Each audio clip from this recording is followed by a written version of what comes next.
Good morning, everyone. Rise and shine and say hello to Rocco. Hi, Rocco Gibson here. Recording artist, chef, yoga instructor, and he's showing us how to start the day on a positive note. And while we're hanging out with Rocco, get ready for a dose of healthy vibes for mind, body, and spirit. Black pepper. There we go. Bon appetit.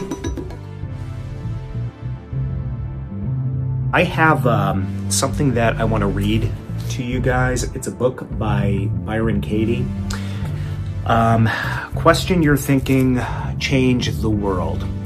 She has many books, as I've mentioned. She has a system called The Work where you take stressful thoughts that are bothering you, you write them down, you put them up against 4 questions.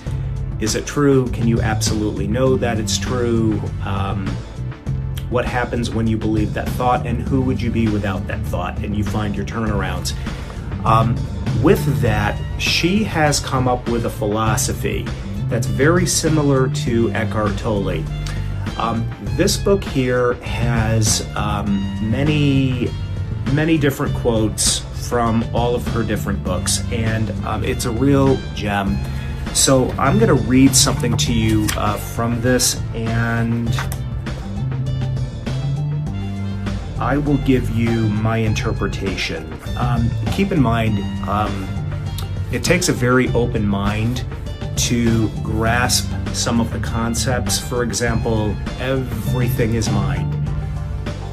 I don't know if I believe that. However, with an open mind, I can kind of appreciate the direction that where she's trying to go.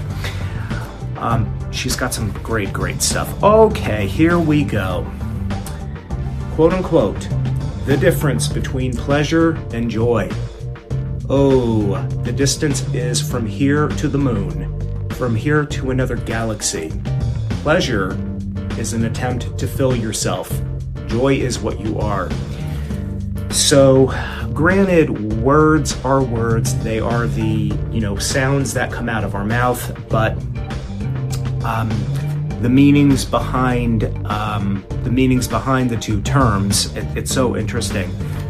Pleasure, according to Tolle, that's more of an ego-driven good feeling that quite often your ego will get addicted to. Joy is a very high frequency that's beyond really human. It's really something that flows through you and into whatever it is you're doing. Pleasure, whipping out your credit card, spending. Joy, the feeling you get when you're hanging out with your best friend or your partner. Joy, it's a more vibrant sense of peace, where pleasure is something that you have to reach outside of yourself in order to achieve. Pleasures, gambling, sex, drugs, and it's a person's set of pleasures. It's really different for everybody. Pleasure is when you go back into the fridge for that second helping of pasta. Not that that's really a bad thing, but joy is something that you don't need anything outside of yourself to achieve. When you think about it, what gives you joy versus what gives you pleasure. I want you to just close your eyes, take a breath, and think of the last time you felt some type of joy.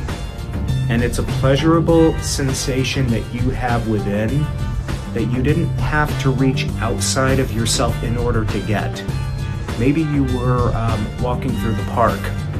Remember the episode that that we aired way back when I was walking through the park with my husband, and you saw all of the trees, you saw all of the flowers.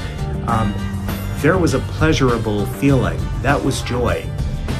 It wasn't the flowers and it wasn't the park that was causing that joy. The joy was already there, and it was already in me, and it was being brought out. Pleasure. What was the last pleasure that you experienced? And, you know, this is not to say that pleasure is a bad thing. Pleasures can be great. You know, of course, we all love to go shopping. We all love to have fun. However, the mistake many of us make is we think we need to whip out the credit card to feel joy. We think we need to eat the pasta to feel joy.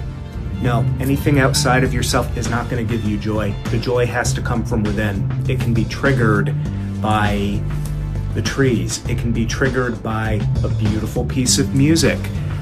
A clue as far as what's a pleasure and what is a joy. Usually, if it's a joy, you don't have to reach outside of yourself to feel it.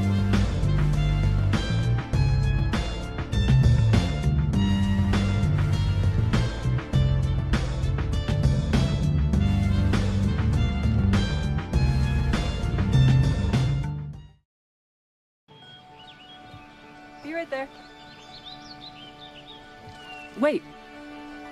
Use the shovel and bucket of water, remember? Drown, stir, drown, feel. Then make sure it's cool. Where'd you learn that? SmokeyBear.com. Brushed up on some tips before we left. Don't want to start a wildfire, right? Only you can prevent wildfires. Hi, I'm going to talk to you a little bit about kombucha. Kombucha is a fermented tea beverage with a lot of cultures, a lot of living organisms. If you haven't heard of kombucha before, I highly recommend it if you want to improve your gut health, your digestion.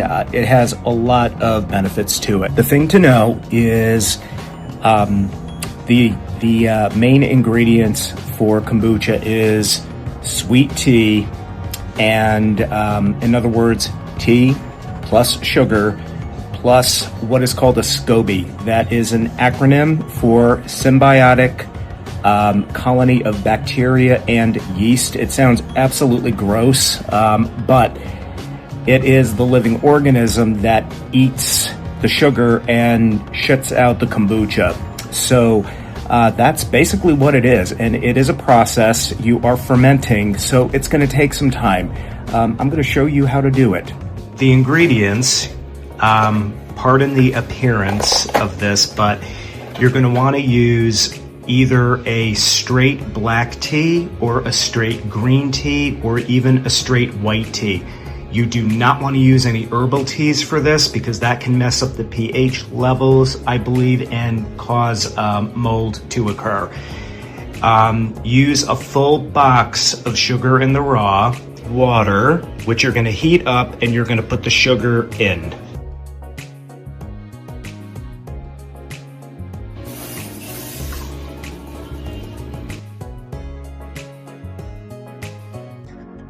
We have this on low. What we're doing is we're melting all the sugar, and we want this to be homogeneous. So we want all that sugar to be dissolved. Then what we will do is we're going to add tea bags to this and turn this into really, really sweet, sweet, sweet tea. The sugar in the raw has melted, and I have that whole box of black tea. All of those tea bags are in here. We're gonna let this steep. I pulled all of the tea bags out, and now we just have to let it cool.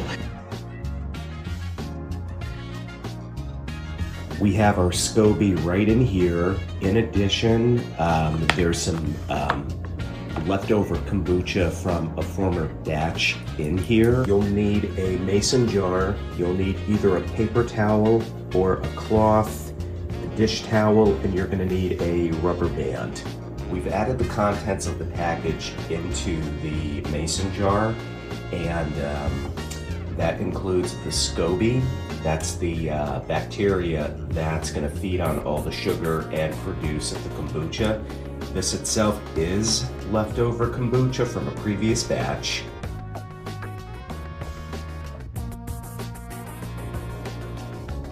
Then cover it and then seal it. What covers the jar has to be breathable because the bacteria needs to breathe and flourish and grow. You can't leave it uncovered because this is going to be sitting for at least 2 weeks, and you don't want, any nasties to get in there. Normally, you would want to keep this in a dark place, and we really don't have a dark place just yet. But covering this with a cloth, having this whole thing draped and covered is going to stop the light from coming in, so the SCOBY will flourish, and it's going to have a grand old time. The Pride and Egos line of athletic wear is a brand that tells a story about people representing individuality, diversity, equality. Everybody's got our own story.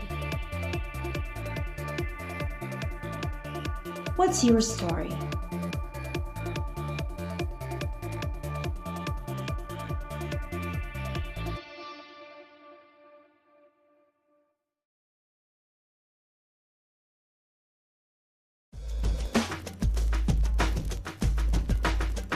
The beard is at the point where I cannot leave the house without styling it. Your beard, if you have one, and if it's getting long, obviously not everybody has a beard, but you have to maintain it, you have to take care of it in the same way you would the hair on top of your head. Obviously, that's not me, but there are products out there that you can use specifically for your beard. There's beard wash, there's beard serum, there is beard oil, lots of stuff to keep your beard looking good.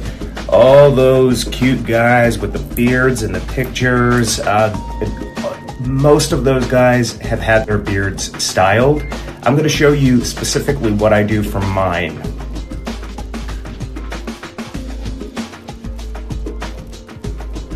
So I've just hopped out of the shower and dried off, obviously, and this is what the beard looks like now after having towel dried it, okay? So now we're going to want to put our first product in here. Take some beard serum and this thickens it up, gives it a nice wave. And of course, we're also going to want to make sure we get the sides as well, the sides of the mustache. Twirl along the sides, okay, and we're almost there. Next, you're going to need this. Start to comb. Take that. Roll. The more you practice this, the better you're going to get at it. Next is a blow dryer.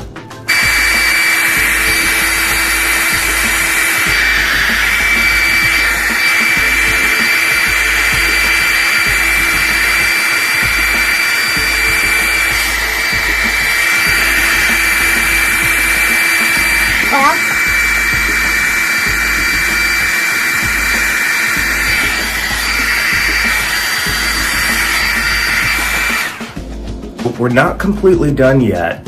What we want to do is add the final touches, which are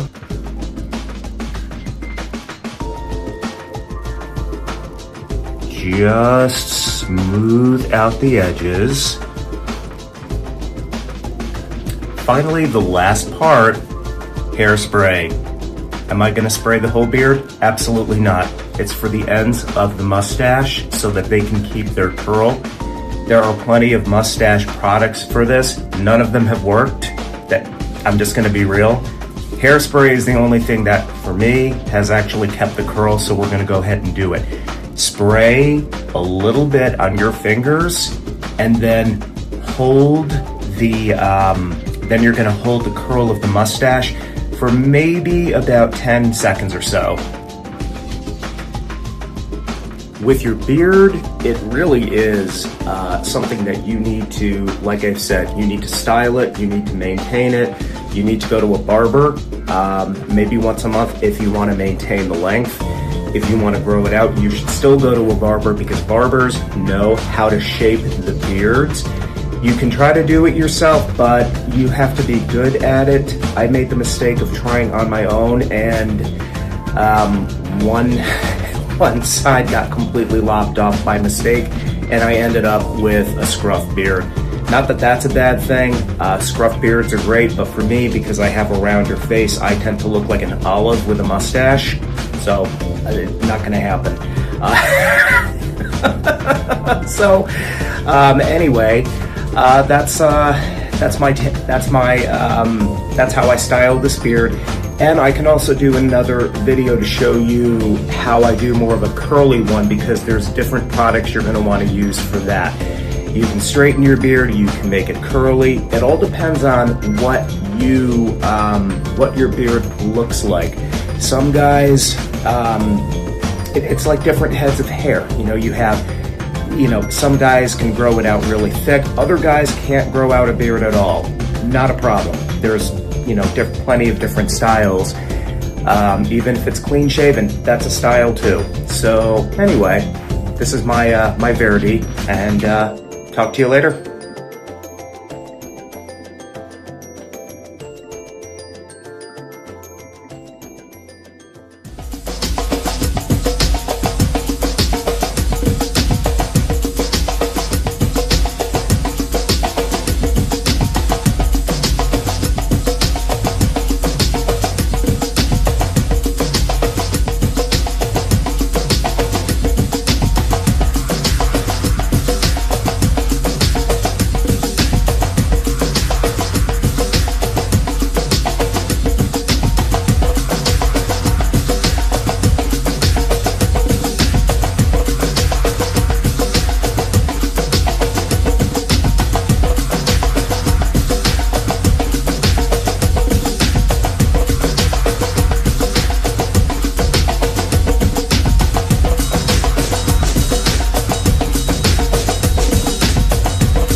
There's always more to read at Next Chapter Books and Art, winner of Sun Journal's Reader's Choice Awards for New Bern's Best Bookstore in 2025. Owned by local author Michelle Guerin-Fly, Next Chapter Books and Art features local authors and artists' works as well as new and used books of all sorts. And don't forget, we carry gift certificates for that special book lover in your life. For more information, call 252-633-5774. That's 252-633-5774. And check out our event page on our website at thenextchapternc.com.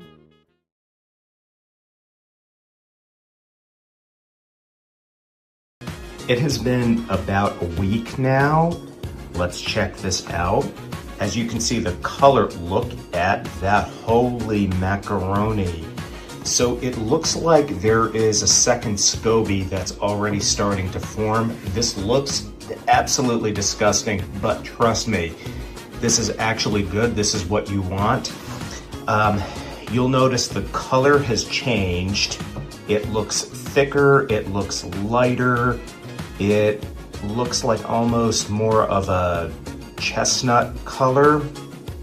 I think I could be wrong about the name of that color, but we want this to go for maybe another week or so. I've been keeping it in a part of the house that's dark and warm, and that's probably why it's been fermenting as much. Let's have a look. And As long as you don't see any green on here or anything that looks like mold, this is perfectly normal, by the way. This is what a normally forming SCOBY will look like, and it's starting to smell like kombucha. It does not smell like sweet tea anymore. It smells like kombucha. In fact, this might actually be ready. So that batch was very obviously done, and I could tell by the smell. It did not smell like sweet tea any longer. It smelled like complete kombucha. It's been a week, and usually the process takes longer, but I've kept it in here, which is right by a heater. It's dark, so the bacteria really flourished. What I did was I poured it all out. There was the bacteria that had built up and the old SCOBY in there, and I left about maybe an inch of the prior batch, what is now the prior batch. And in here is a brand new batch of sweet tea, only this time I'm doing green. So in about a week, this will be ready to bottle up, and there will be another layer of bacteria. I poured kombucha into bottles.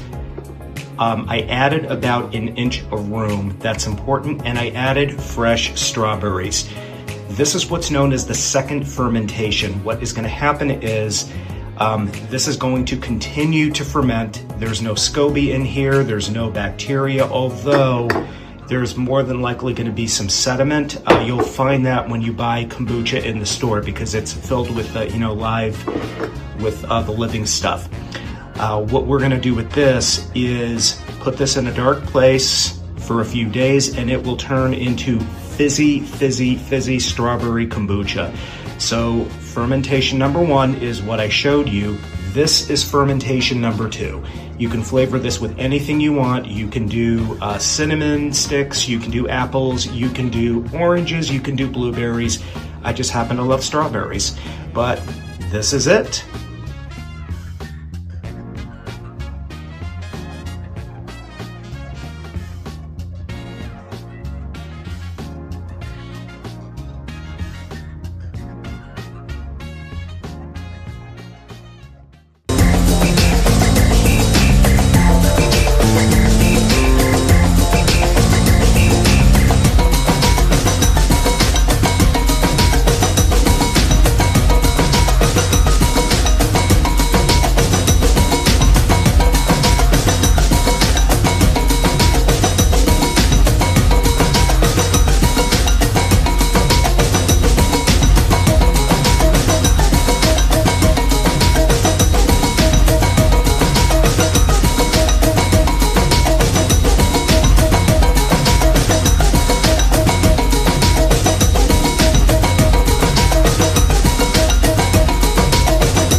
Discover Morehead City's best-kept secret at the Seahorse Cove, an antique and consignment vendor mall with furniture, jewelry, handcrafted items, work by local artists, and other unique treasures from over 50 vendors.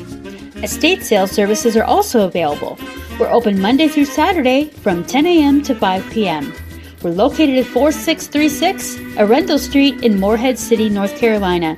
Call 252-222-0342 for more information. That's 252-222-0342. Start your day with the best breakfast on the beach.